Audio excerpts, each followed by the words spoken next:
This is Morgan Hazelwood, back again with more writing tips and writerly musings. Today, I'm here to talk to you about tips and tricks to fix word count problems.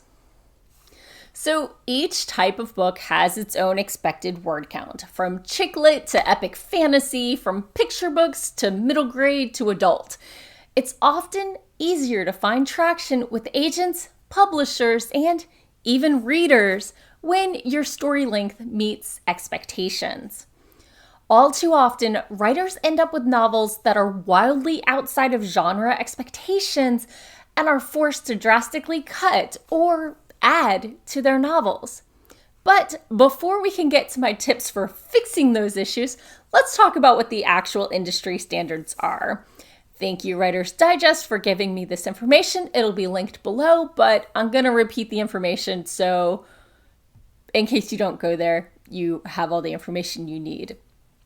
So, word counts by category and genre. Now, the default novel length is between 80,000 and 89,999 words, with some being as short as 70,000 and some being as long as 110. We all know there are exceptions, but there is a reason they are not industry standard. Big name authors can ignore convention and bestsellers ignore convention, but the odds that your novel is going to be a bestseller out of the gate are minuscule. So don't give your novel a black mark before you even get your foot in the door. Now, westerns and chick lits tend to be on the lower end of the spectrum, and memoirs tend to be towards the upper end, although it's said sometimes that's because the authors have trouble focusing the story when it's about their life. But before we go any further, let's just set your own mental calibration. 50,000 words is about 200 pages in a novel. So when I say 75, picture 300 pages. I think most books these days that I read are between 300 and 500 words, but that gets into the exception to the rule. Science fiction and fantasy, because they are not in the real world. The necessity of all the world building that you have to add adds words. So the genre expectation for science fiction and fantasy only is between 90,000 and 125,000. So that's sitting pretty high compared to everything else. The sweet spot is between 100 and 115,000. So if you can get your epic fantasy in under 115, you're probably sitting pretty. So let's talk about the age ranges. Board books have one word per page. I think you can figure that out. Picture books with their pictures and all tend to be printed as 32-page spreads with 8 pages on a single sheet with 4, and then they fold and cut them. And so it's 4 of those bound together. Because of the set size for picture books, there is not much wiggle room for length. 500 to 600 words tends to be standard, with 1,000 words pushing the limit of how much you can fit on one page, with the font at a size that is intended for non-readers or beginner readers.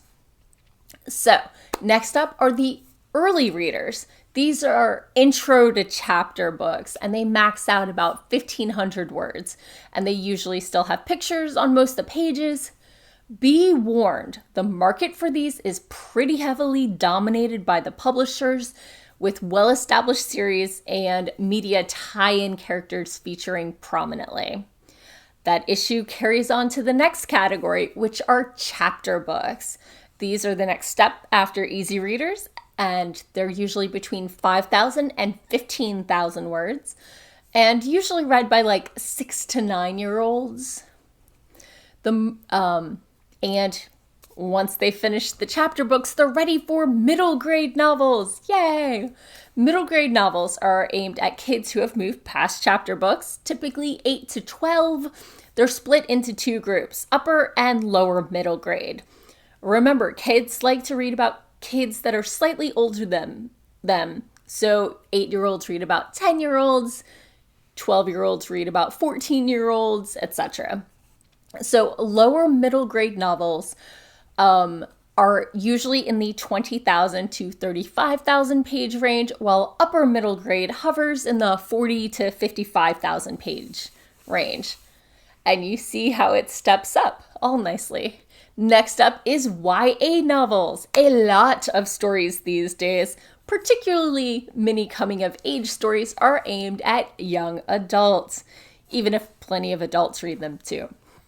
55,000 to 80,000 is industry standard. Some say you can go a little longer with sci-fi and fantasy, which I hope is the case because I know how long my YA is, but be wary. It's outside of standard and that makes it harder to sell. So now that we've talked about expected word count, we need to address that elephant in the room. Knowing where your novel should be word count wise is one thing. Actually, getting there is another. I find that most writers fall into one of two camps. They either underwrite and have to fill in their world, or they overwrite and have to trim and tighten up their story. And of course, there are those that do both. Too much description and too little character emotions, or too much emotional arc and not enough plot. Very few writers get it right just right out of the gate. I used the word right too many times. Let's just go with it. But what do you do when your novel is significantly outside of the genre expectation length? Let's talk about, well, for me, the easy one, when your novel is too short. There are plenty of small things you can do, fleshing out scenes, descriptions, expanding on things you kind of hinted at. But when you need a lot of words, you gotta do something more dramatic. Option A, add a point of view character. A new point of view character should add at least a third to your novel. Just please, for me, avoid just duplicating every scene from a second point of view. I find it best when there's maybe 1 or 2 chapters of that, but I want to see what they're doing when the other one's not watching. So, and option B is add a new subplot.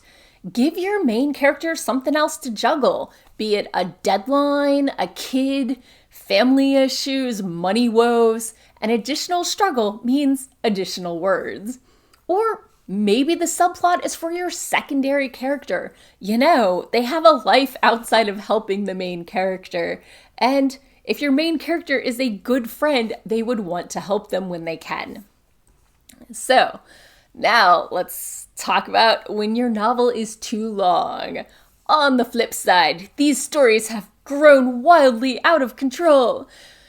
You can always trim the story down paragraph by paragraph. You can remove a tertiary character or 10.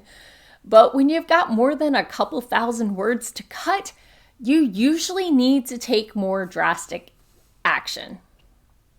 Let's start by reversing what I just suggested those underwriters do. You can remove a point of view. Every point of view character adds, as I said, about a third to your novel. You cut their point of view, you cut the novel length. Secondly, obviously, you can remove a subplot. Maybe we don't need that main character to juggle that job or deal with her brother's issues on top of her own.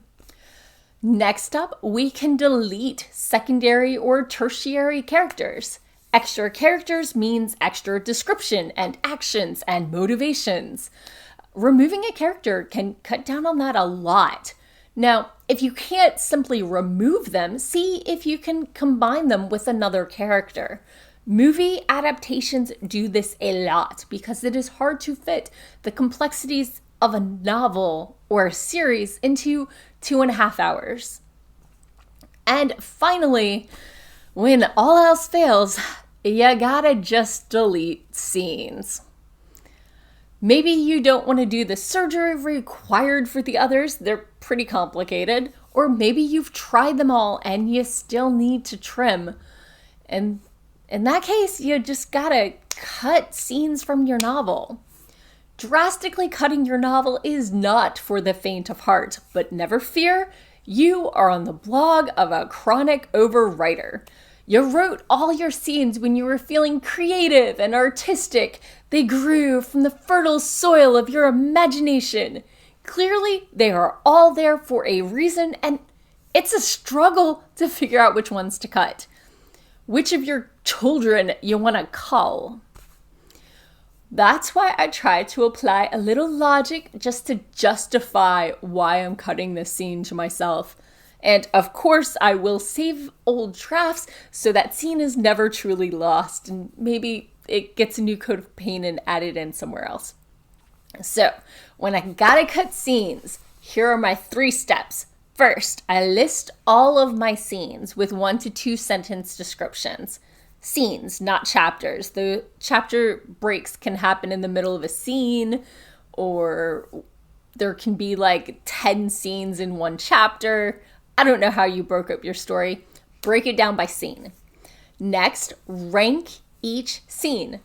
Give it like 1 point for world building, 1 point for progressing the character's emotional arc, and 1 for advancing the actual plot. Then examine the scenes that got 0 or 1 point.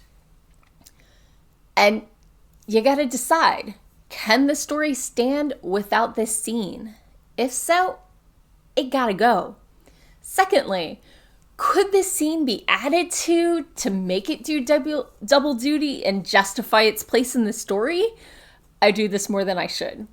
And finally, maybe you can combine this scene with another scene, potentially one that's underperforming as well, and bring them both up to snuff. And that's it. That's how I cut my first novel from 131,000 words down to a slim 75, and then it went back up to 90, but that's a whole different issue. It is agonizing. Drastically changing the size of your story is hard, but nobody ever promised you that writing would be easy. Have you ever drastically changed the length of your story other than like writing it? Did you use these techniques? If not, please share how you decided how to add or cut stuff. I'd love to know. And that's all for today. Thanks for listening. If you enjoyed this episode, hit that subscribe button and share it with all your friends. It goes a long way towards helping people find me. And I'll be back again next Monday with more writing tips and writerly musings. Bye-bye.